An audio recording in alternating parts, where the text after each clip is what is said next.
siamo noi cittadini che vogliamo sapere come lo Stato spende i soldi. Non deve essere lo Stato a sapere in ogni nostra giornata come noi spendiamo i soldi.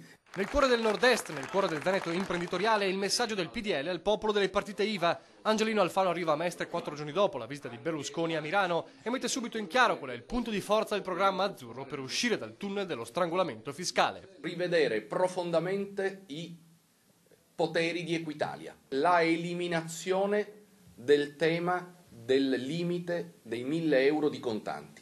La sinistra vuole ridurre i 1.000 euro e magari arrivare anche a 0 euro, noi riteniamo che questo sia disincentivante per i consumatori.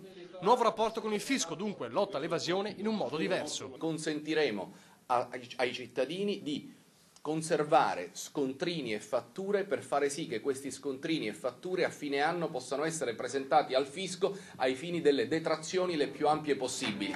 Alfano, ospite dello Stato Maggiore del PDL veneziano, sa bene che la partita in Veneto si gioca proprio sul tema del credito e nei giorni in cui banche e prestiti ritornano tragicamente alla ribalta, un altro messaggio rivolto direttamente a chi gestisce il sistema finanziario. Le banche hanno avuto tanto e adesso devono restituire quello che hanno avuto. La rincorsa delle ultime settimane si gioca sul filo del rasoio. Per recuperare i voti perduti arriva il patto dei parlamentari PDL che, promette Alfano, sarà il primo compito una volta eletti.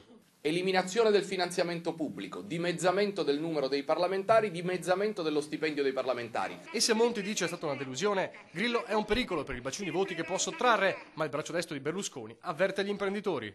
È bene che i cittadini sappiano che dentro le liste di Grillo vi sono una serie di esponenti della estrema sinistra che sono contro tante opere pubbliche e che sono contro una serie di scelte che invece l'elettore liberale di centrodestra ama.